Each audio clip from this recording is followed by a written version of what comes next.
morning,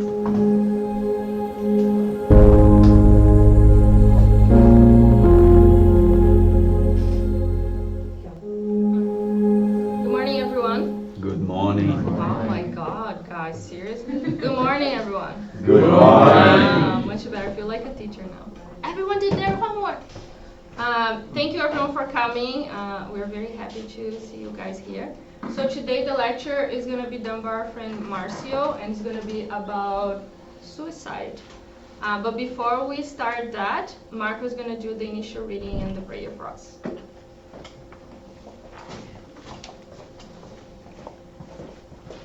I'm going to read a passage of A Happy Life by Divaldo Pereira Franco, was the medium, by Joana de Angelis, the Spirit. As you encounter problems on your path and the rough test of evolution, take refuge in a prayer of belief in God, which will keep you from falling into abysses of rebelliousness. A little inner silence and concentration, your soul in a supplicate posture and open to inspiration. These are the conditions needed to let the pacifying divine response come. Make the climate of prayer a habit, and you will be in perennial communion with God, straining for the challenges along the way. Let's close our eyes and ask God, our Father, Jesus, our Master, our Guide, our old brother, to help us to open our eyes, our ears, and mainly our heart for the lessons we're going to learn here today. And inspire our friend Marcio to give us what we need to continue our evolution.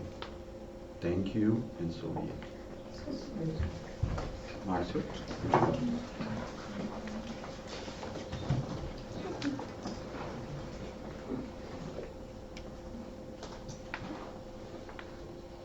All right.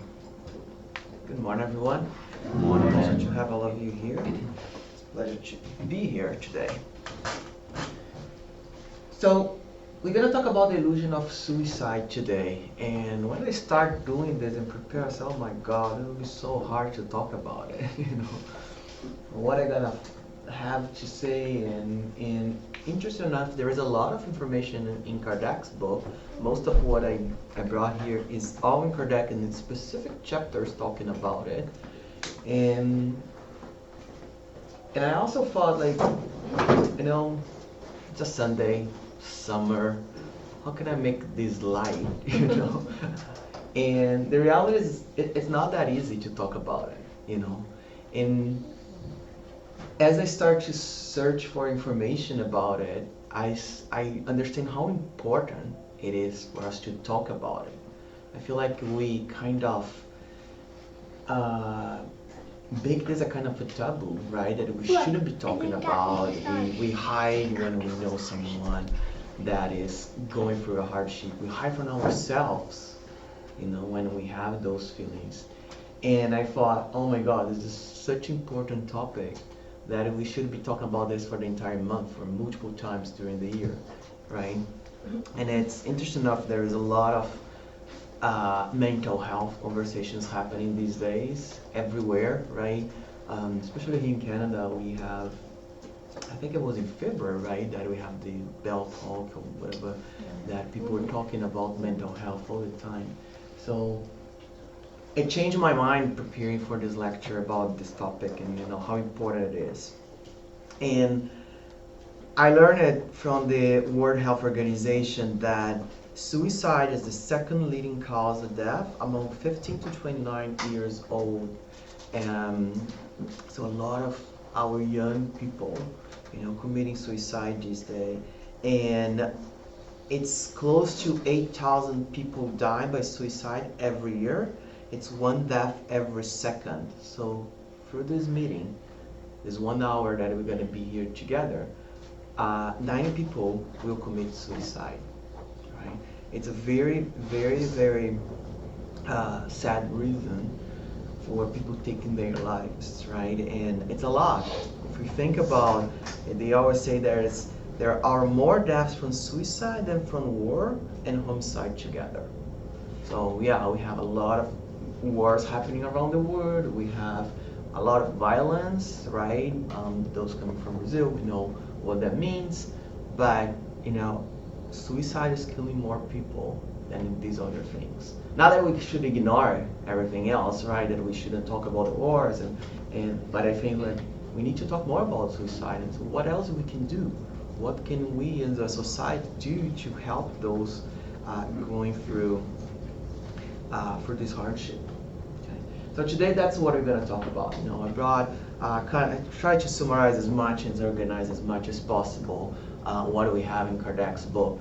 Again, I used the Gospel According to Spiritist, Heaven and Hell, Spirit's book, and Heaven and Hell. There's pieces that is specific about about suicide. So I will bring some of that to us today. Okay, and then we're going to start reading some cases that, if you go to the part 2 of Heaven and Hell, there is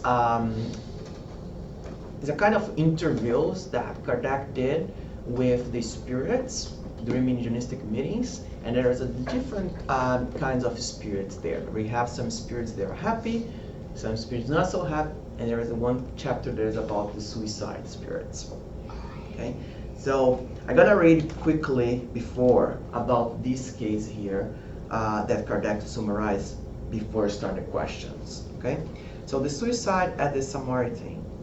Samaritan was kind of a hotel, a place where people would go to, how do you say, kind of a hotel that they had there in Paris. So on April 7, 1858, at around 7 p.m., a well-dressed man of about 50 years of age appeared at the establishment of the Samaritan Clearance and ordered a bath to be prepared. After about 2 hours, and surprised that the client had not called him, the steward on duty decided to enter his room to see if he was indisposed. When the steward entered the room, he saw a huge sight. The wretch had still slit his own throat with a razor, and the bath water was saturated with blood. Since the suicide in identity could not be verified, the body was taken to the morgue. So they did the evocation of the spirit, and the spirit was really distressed. And one of the questions was, what drove you to commit suicide? And the answer was, I'm dead? Me? No, I'm in my body. You don't know how much I'm suffering. I'm suffocating. So the first illusion that we have with suicide is that everything ends there, right? When we die, nothing else would happen. That is the first illusion, because we, as spiritists, believe in life after death. We know that's not that the end. When we synchronate, what's gonna happen? We're gonna go to the spiritual world. So we have that more clear. But people that commit the suicide, they think that it will be the end of everything. Everything will be good after that, right? Not all cases, because we do have people that commit suicide and still believe in life after death. And we're gonna see one case like that. But in this case, the person was thinking, no, that's the end. And the spirit didn't realize that he was dead. He was confused and saying, me, dead? No, I'm still alive, right? So that's what happened. We just continue, move on. Our body is dead, but we are still alive. And that's the how the spirit was feeling, right? So he was confused because in his mind, nothing had happened to him, right? And then on question 12, Kardec asked, why didn't the thought of your future make you give up your plan? I don't believe in that at all. I had no expectations. The future means hope. So one of the reasons why people commit suicide is not having hope. There is no faith, right? So they tend to think that because there is no better way for me, I will end my life here, right?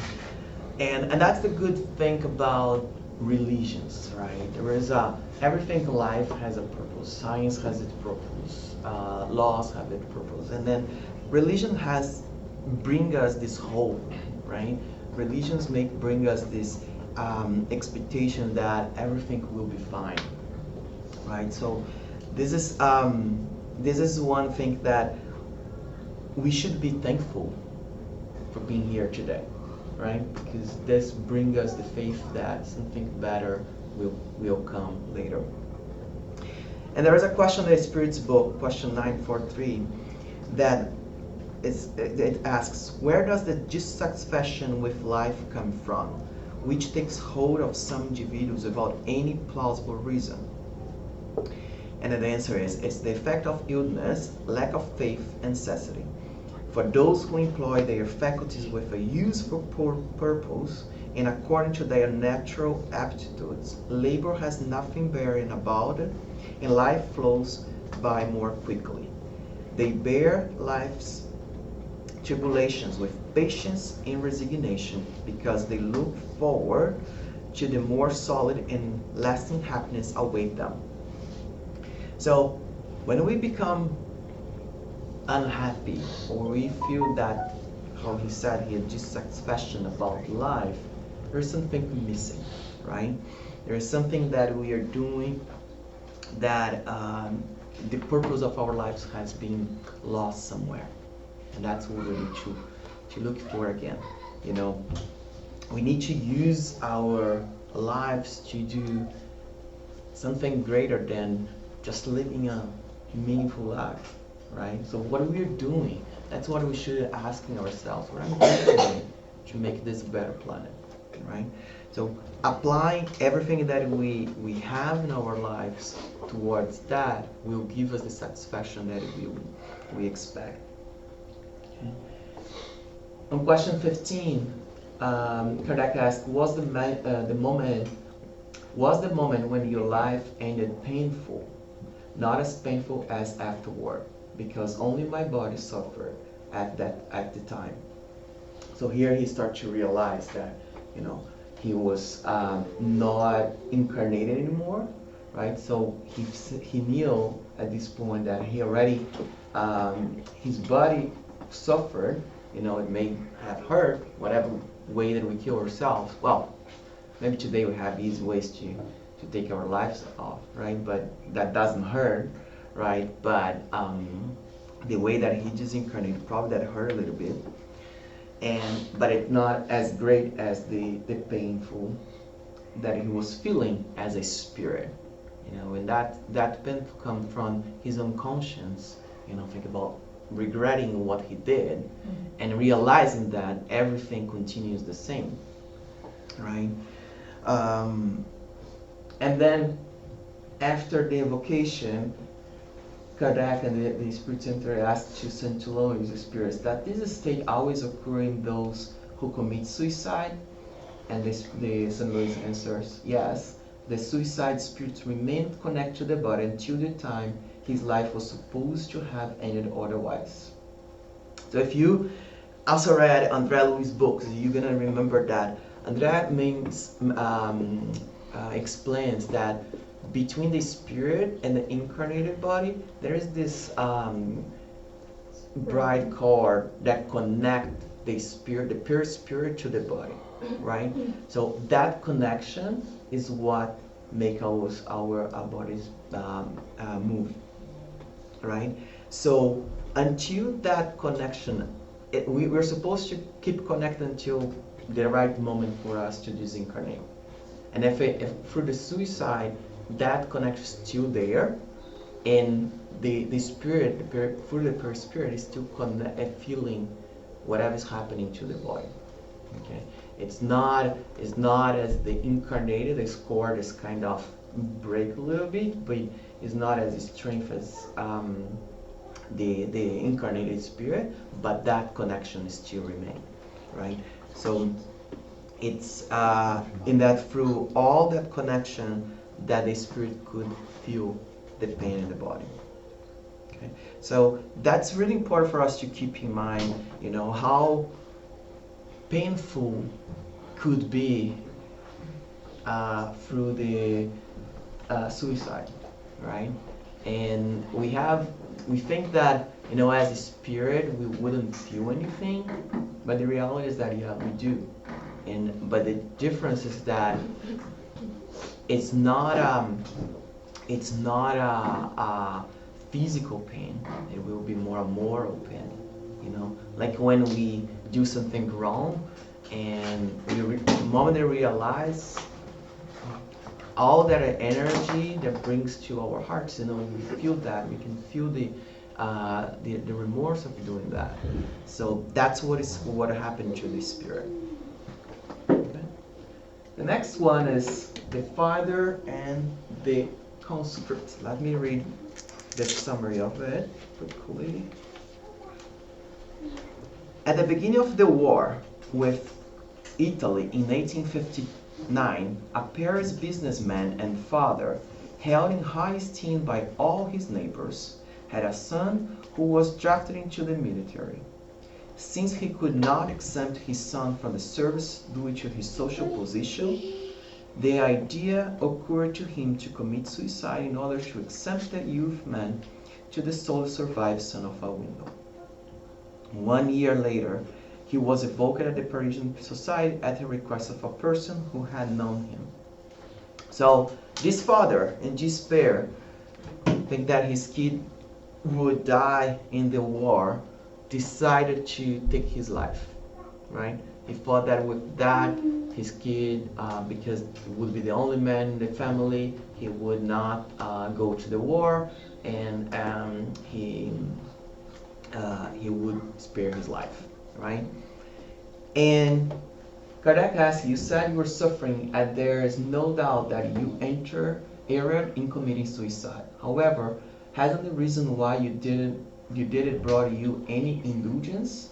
The punishment will not be as long, but the act per se was wrong nonetheless. So we tend to think that, okay, what happened to a suicide will happen to all of them? No.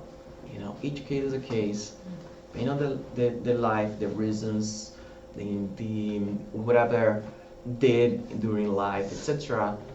That the Spirit called punishment, but the consequence will be different for each person. So let's not try to generalize anything, and each case is a case. So whatever is happening with these spirits may not happen with a different spirit. Okay, but he mentioned that it is still wrong, right? And then it brings us a question, a question about, he did it as act of love somehow, right? He really thought that he was doing for love, right? And then in the Spirit's book, question 951, there is a question that says, isn't the sacrifice of one's life sometimes meritorious when it is made in order to save the lives of others or to be useful to one's neighbor?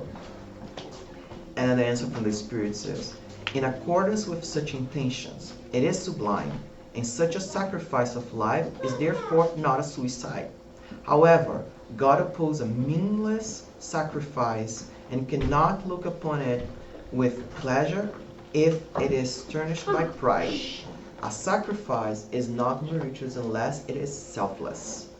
Unfortunately, those who make such a sacrifice sometimes have ulterior motives and decreases its value in God's sight. So, sacrifice is different from suicide, right? So if you sacrifice your life, you doing something hard and you try to save someone else, and then eventually, with the good intention, you're not killing yourself you're trying to save someone else, right? That is a sacrifice. Now, the moment that you kill yourself, the case of this father trying to save his son, right? It was not a sacrifice anymore. It is a suicide, right? It was not. It was not.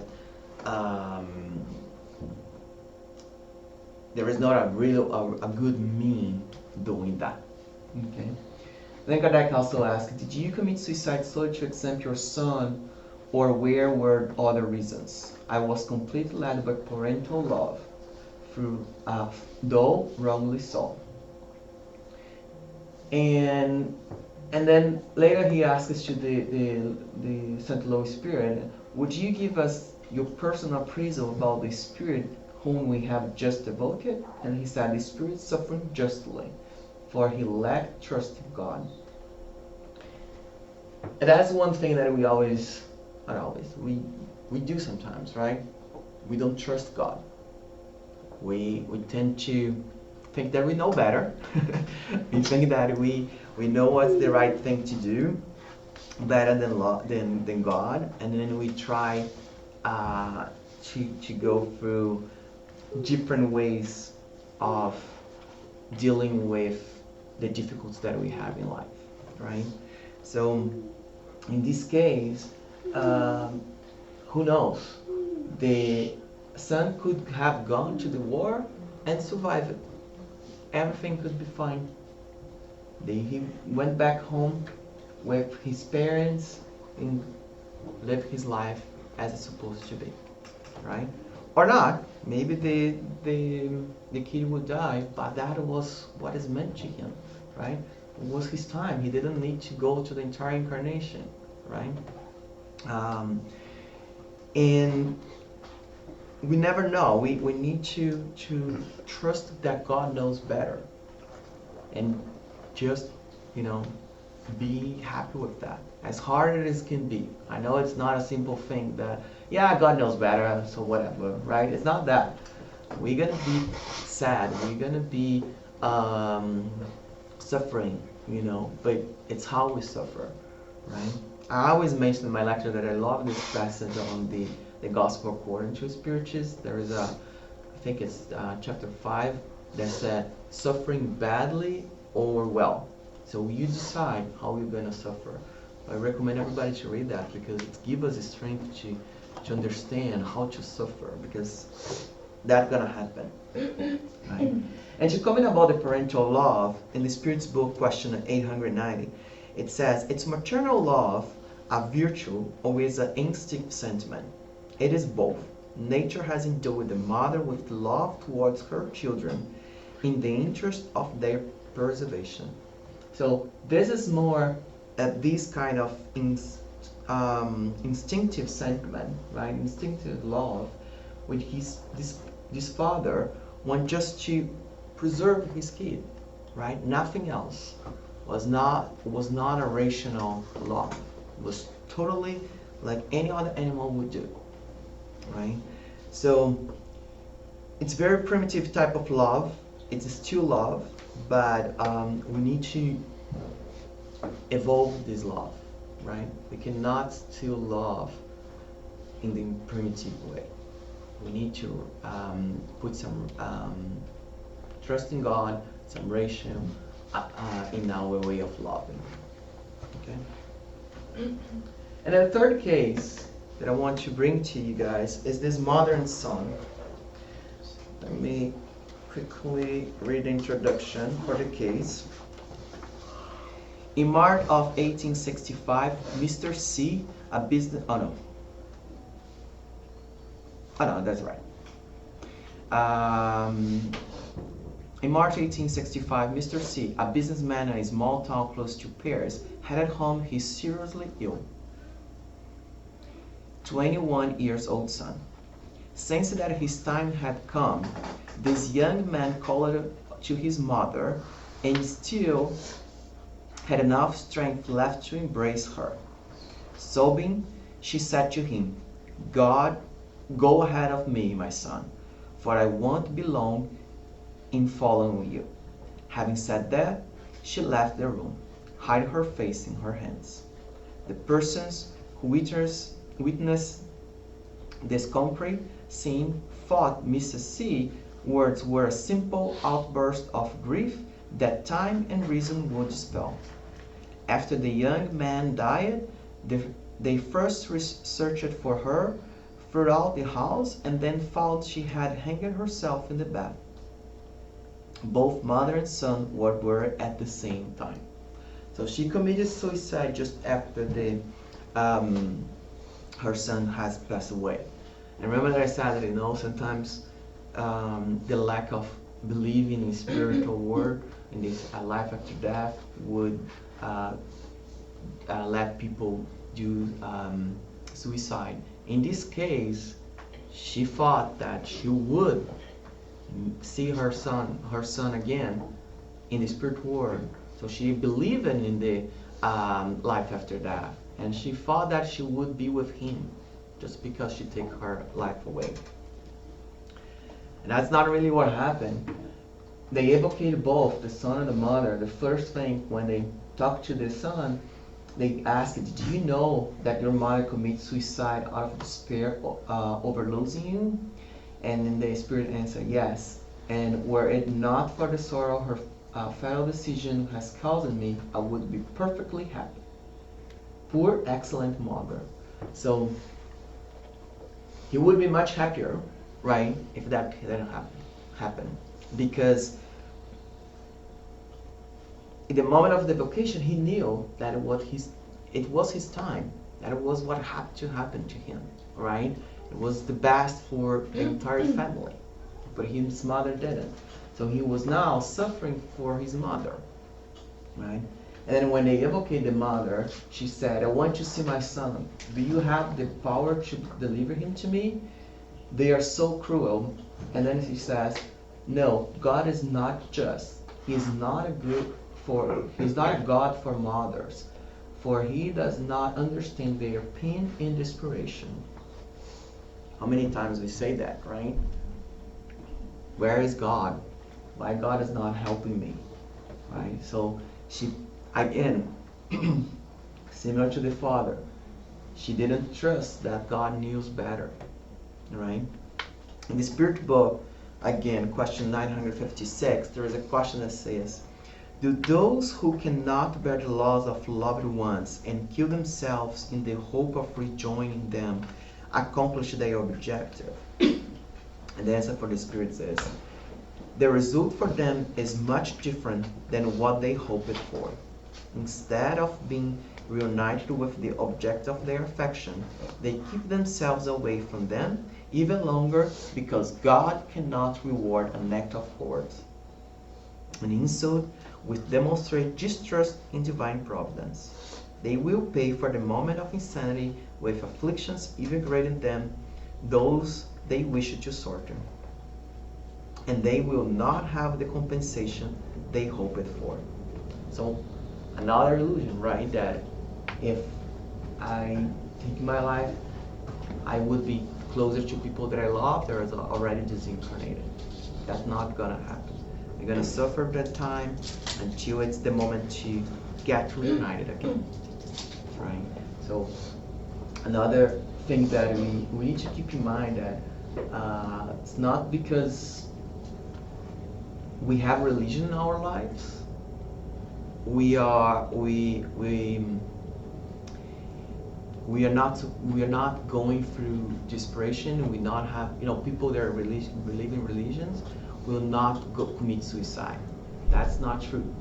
So we need to keep our eyes open to our loved ones, even if they believe in spiritual world, etc. And what we have in common, all of this case, is that all of them lose the understanding of what is the purpose of incarnation, right? Because we're gonna suffer. I'm sorry to say that, we're gonna suffer. We are in a planet of trials and expiations. We are still in a stage that we need to go through these trials. We need to repair things that we have done wrong in the past. So again, going back to the gospel, we can suffer in a positive way, right? In a good way. We need to learn how to do it. And one thing to help with that is to understand why we are here, why we incarnate, right? And in a question, in the Spirit's book, in the question 132, says, what is the purpose of the incarnation of spirits? And the Spirit's answer, God imposes incarnations for the purpose of leading spirit to perfection. For some, it is expiation. For others, a mission. However, in order to reach this perfection, they must undergo all the vicissitudes of corporeal existence. Therein lies their expiation. Incarnation has a further objective, which is to place spirits in situations where they can do their share in the work of the creation. So two things here. One is that incarnation helps us to get to perfection. And that perfections will lead us to closer to Jesus, closer to God, right? Not that Jesus is not here around us all the time trying to help us. Not that God is not here helping us. It's for us to get closer to Him. Us to be able to fulfill them, right? And we need to always think one important question that the gospel according to Spiritist bring to us is, what is the human lifetime compared to eternity? Not less than one day? So whatever we are going through, the difficulties that we are going through, it does seems to be forever, right? That we are going through that and it's taking forever. But if we put that in perspective, being an eternal being, right? How many lives we already had, right? Isn't it very short? And when it passes, when everything is gone and that suffering, we overcome that, it seems to be far away, We see it like, yeah, I suffered that, but it passed, and it was not that bad, sometimes we say, right? And that's what we need to keep in mind, that it will pass, sooner or later, it will pass, right? And then, hopefully it will be very quickly, and hopefully we're going to quickly forget about it, right? In the question, on the Spirit's book, question 946, it tells, what about those who resort to suicide in order to escape from the troubles and disappointment of this world? And the answer from the Spirit is, poor spirits who do not have the courage to bear the misfortunes of life. God help those who suffer, but not those who have neither strength nor courage. God is helping all of us, right? When He says that God is not helping, it's not that God is not sending a good spirit to help us. It's not that God is not telling us, giving us the tools and the strength to go through that. It's us who do not realize that. Sometimes we go through things and then we say, oh, that person, I could have had used that help, or why I didn't took that job, why, it could help. So God is always sending us help. It's in us to try to see it and try to hear what God is telling us. And it continues. The tribulations of life are meant as trials and expiations. Happy are they who bear them without complaining, for they shall be rewarded. Complaining. We're never complaining, right? We're always complaining. and it's okay. As long as we say, okay, I'm complaining too much, let me change that mindset.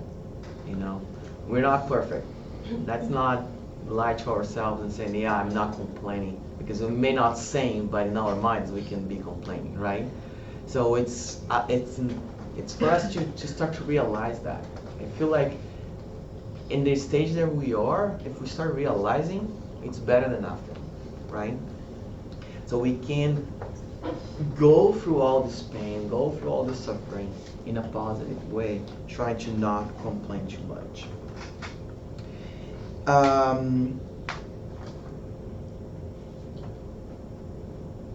Then he continues saying, but woe to those who in their impiety hope to find salvation in chance. Chance, or look, to borrow their own language, may in fact favor them for a moment, but only to make them later and more cruelly feel the emptiness of their works. So, we all know that nothing happened by chance, right? Everything happened for a reason. Whatever reason it is, in a past life or something from this life, it's happening for a reason. And if we believe in that, and if we see all the things happening around us and try to connect how all of these are connected, we're gonna see, the way out of that suffering. Okay? There is not a secret way to do that, a magic way to do that, but it's for us to try to identify where those things are. What is the signs from God to help us, right?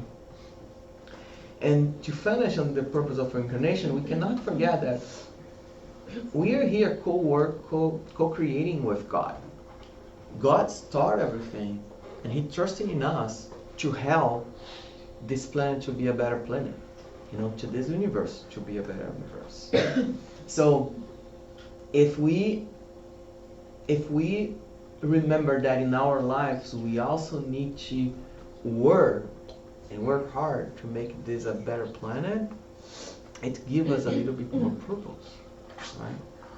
So with this, I would like all of us to start thinking, why I'm here.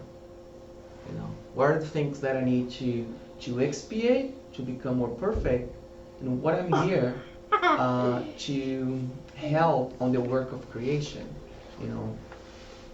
Although we are here, our missions. Everybody has a mission, even if those missions are to expiate something, right? Because that will be part of the work of creation. Everything is connected somehow in a way that it will be making this a better planet, right? So for us, we need to think about what that is, right? And what happens is that, there is this materialism, what means to be the contrary of the eternal life, right? That we are always bombarded by many different sources saying that, whenever heard say, yeah, we live once, so we should take advantage of everything, right? So at that moment that if someone say that, it's like, it's putting a very narrow thing, because if I live once, I'll do everything that I want, because there is nothing else after that, right? The moment that you believe in, okay, there is something else. You believe in reincarnation, all of that sentence make no sense, and then you focus a little bit better in your life, right? The materialism is taking from us this purpose of incarnation, the existence of God, and and also the opportunity to rejoin our loved ones when we disincarnate, right? And the Spirit book, question 946b, Kardec asks, won't those who have driven an unhappy person to this act of despair suffer the consequence of their action? And the Spirit says, unfortunate beings, they will have to answer for it as for a murder. So, there is cases in the Spirit's book brought some, the Heaven and Hell, brought some cases as well, which a person, through their actions of pride and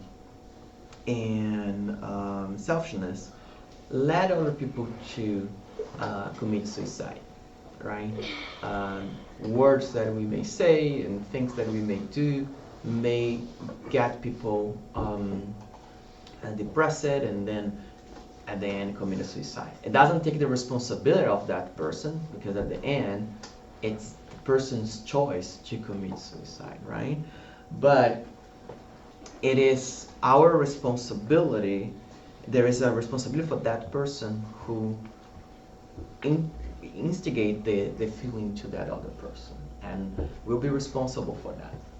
In the Gospel according to Spirit, it says, the propagation of materialistic ideas is therefore the poison that injects the idea of suicide into a larger number of individuals, and those who become apostles of such ideas assume an awful responsibility. So those propagating materialistic ideas will have a responsibility as well, right? And when we say responsibility, let's always remember, it's not God punishing us, it's not God saying, you were a bad boy, you're not going to suffer. It's really our own conscience telling us, I did it wrong. Now I need to fix that. And all the materialism lead us to a moral suicide, right? We talk a lot about suicide when we take our lives out of the sun, but there is this moral suicide that we are, eliminating, reduce our lives a little bit every day with things that we eat, things that we drink, things that we put in our bodies, like drugs, right? And I'm gonna read Our Daily Bread. This is a book from Franciscan Xavier by the Spirit Emmanuel. There is one lesson here, 134, the spiritual nutrition, where Emmanuel says the believer, as a rule, is always thirsting for situations that can satisfy his toxin wounds, like a gourmet desires exotic dishes. However, in the same manner as these pleasures of the table in no way benefits the individual's essential activities, the sensations learned in the zone of phenomena become useless to the spirit when it does not possess the sufficient interior resource to comprehend the ultimate purpose. So we tend to forget that what makes us give us the strength every day is the positive message that we get in our lives, right? So we'll make mistakes. We're gonna take a responsibility to it, right? And then we fix that. The problem is when we realize that it was a mistake and we continue doing this. We continue doing it. We take that vice and continue doing that. Is taking our lives from us. So in the question 66 of the book, the Spirit's book, it says that the vital principle enables all species to move and act. So there is this thing in our bodies and our spirit that calls the vital principle. That's what gives us life, right?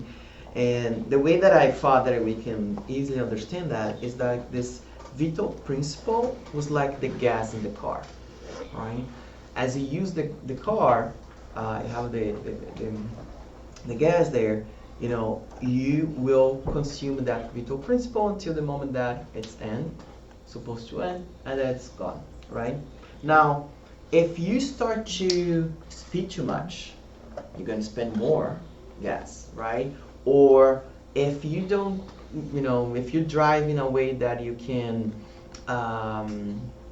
damage the car, right? If you brake into too hard, and that will damage the brakes, and then eventually it will stop working, right? So all of those things that we do to the car will make it less, right? So the same thing for our bodies. As we eat, drink, whatever we do with our bodies, if we don't take care of it, right, it's gonna last less. And so that's what we need to do every day, taking care of our bodies, taking care of our minds, what we put in our minds as well. And then it leads us to change our attitude, right?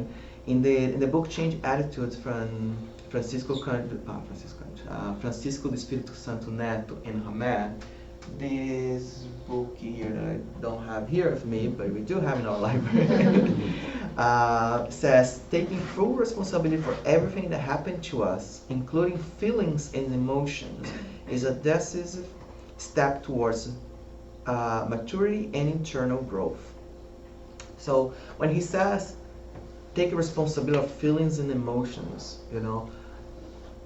sometimes we are told to, we need to always look good, happy. We don't feel angry, right? We don't hate anyone. We are just love. That's not reality. We do have positive and negative feelings. We need to recognize them. Because if we don't, we cannot do anything about it, right? If you don't know that you're angry with someone else, how can you forgive that person, right? And then the question is, okay, I know all of this, and now what? What do I do? And one of the things that in all cases, when Kardec asked the Spirit, what can we do for you? The Spirit says, okay, pray for me, right? Pray for my spirit, so this can be stopped. And then in the Gospel according to Spiritism, there is a prayer that helps us to understand how to pray to those spirits, right? How to pray for those going through this. And I'm not going to read the entire prayer, but I highlight some things for us to keep in mind. The first thing is to soften the bitterness. We never ask God to take things away, right? Because whatever we're going through, we need to go through. So what we're going to ask God is to make it easier, right? And when we say that, it's not that God go there and take away the pain. No, God go there and send someone to help, right? Inspiring her with repentance, strength to more resignedly bear the new trials. We're not asking God to take anything away, but to inspire the person to realize that it was a wrong thing. Because some spirit may not even realize that, right? It varies spirit by spirit, but the spirit may not even realize that was a wrong thing to do, right? And finally, awaken in you hope for a better future. Future is in your hands. So to strengthen the faith for a better future. So that's what we need to do all the time, right? So that's the spiritual part of the lecture. I want to bring some other things that I found in the internet. There's a lot of resources about mental health and suicide. And in this website, the Canadian Mental Health Association, there is this how to identify who could be a potential case of suicide. And that says that is who are having a serious physical mental illness, are abuse of alcohol and drugs, are experience a major loss, such as the death of a loved ones. We saw this one example, right? Unemployed or divorce, and experience major change in their lives, such as teenagers and seniors. Remember at the beginning I said a lot of teenagers taking their lives, have made previous suicide threats. And then, funny or not, in the World Health Organization, there is the factors, risk factors, and if you look the protective factors, there are three things here. The three first one is about the family and friends, right? That's love. The second one, can you read for me, Jackie? Religions and cultural beliefs. Faith. Believe in God. And the third one, community. So charity. Isn't it things that we're always talking here?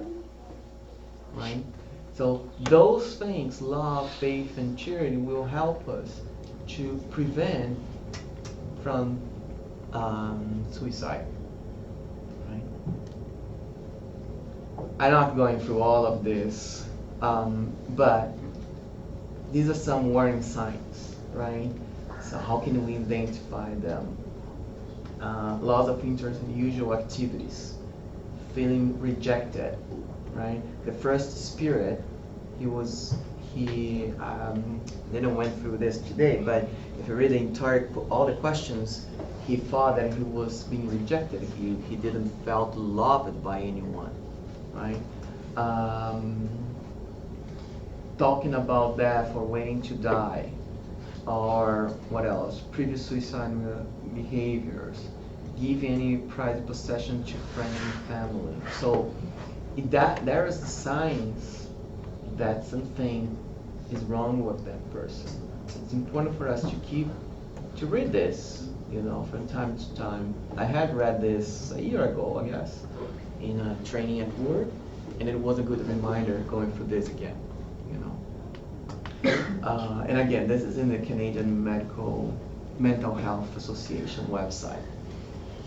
And these are the resources, okay? If you know someone, or if you are in a crisis, thinking about suicide, there is many different ways to get to it. So I do encourage everyone to go to the Canadian Mental Health Association or the distress centers. The information are very similar to learn more about the topic, right? How can we help those suffering? And there is different resources there to help us, including 911. In the case of emergency, a person thinking about it could call 911, or if you know someone who's going through that and thinking and talking and maybe in a moment that's telling you, you can call 911. Okay, so there's different resources for us, all available to help us. Oh, and that's where I want to finish for you guys today, how to get help. Thank you. Thank you, Marcio. So we have some time for questions, comments, if anyone would like to say anything. Or anyone online? Yes.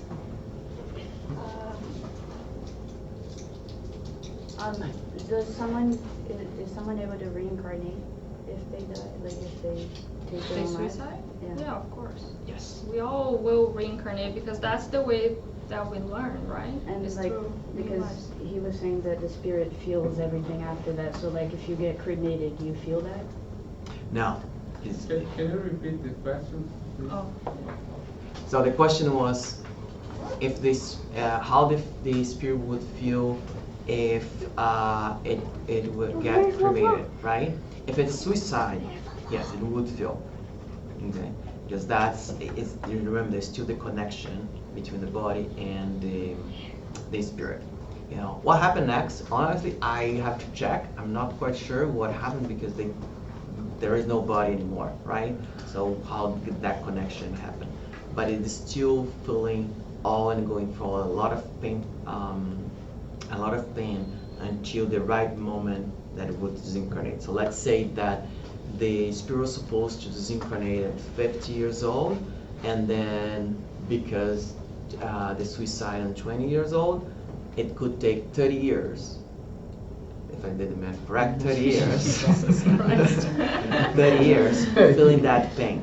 We cannot say that it will be exactly 30 years. We never know what exactly is happening between the spirit and all the good deeds they have done.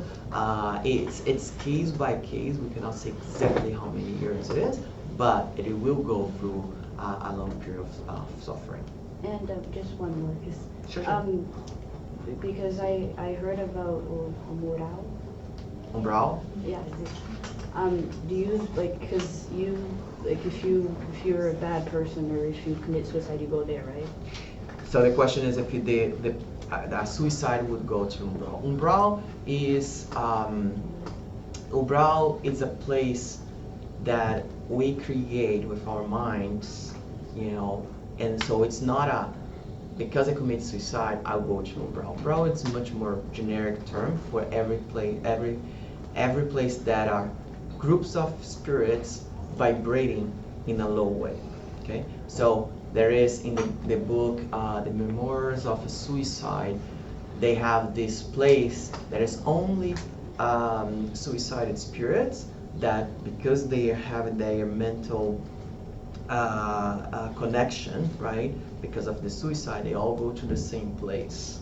So it's a kind of umbral, yes, because they are vibrating that suffering stage. So it's much more the state of mind than a place per se. So don't think it's it's Canada versus Brazil, you know, a happy place versus umbral. It's much more your own mind creating all of that around you. Can I just talk a little bit more on that? I don't know if I answered her question. Umbral, and please correct me if I'm wrong. Okay. Umbral, there is no hell, right? There is no definite hell that you're gonna be there forever, etc. So umbral is just, as he said, is just something that you create, and it's not a pleasure place, but gonna help you to pass through steps that you have to in order to Go to a better place. to what? Go to Go a to a better- better place. Yes. Mhm. So answering your question, if the person commits suicide, go to umbral, well, definitely won't go to a nice place. I think it's more so, it's easier if you think that you go to where your mental stage is. So when you are in suffering, you're not Yeah. thinking about good things, right? You're not thinking about flowers and heaven and waterfall. You're thinking about dark things. So that's where you're gonna go. So if you are in a stage of like happiness and thinking about elevated things, you go to a more elevated place. So it depends on your mental stage, and it doesn't mean that you're gonna stay there, like to Marcio's point, like for throughout the 30 years. Maybe in 5 years you learn that what you did is wrong and you ask for help, and then the help will go to you, right? And then you're gonna get out of that. So it's hard. There is no right and wrong, or there is no definite time. It depends on only you and what you want to do with your life and with your evolution. Yeah, and think, you know, I know it's hard for us to think about this sometimes, but umbral is not a place. That's what we have to keep in mind. It's not a place per se. It's a state of mind, right? It's a vibration level. It's a Whenever vibration you level. vibrate, It's if you're vibrating like bad things, you're gonna go to a bad place. If Yeah. you're vibrating a good place and like having good thoughts, you're gonna go to It's our a better place. connections, right? So it's not, it's hard, I know it's really hard for us to picture this, but it's not really a place. It's much more our mindset, and that will create things around us. It's like if we had the power to right now make this place with a lot of flowers and a beautiful place, or with our own mind we create this same place dark with whatever bad things that you Ghosts flying away yeah here. dirty Sadness. yeah sadness all. So it's much more, it's how we vibrate. We all together here, we could create something beautiful, something very bad in the same, exactly the same place, you know what I Does mean? that help? Yeah. Good, thank you. Okay, so we're gonna get ready for the passes. Thank you for those who join us online. We invite you to do your prayer at home so you can close the study. And for those who are here, stay seated.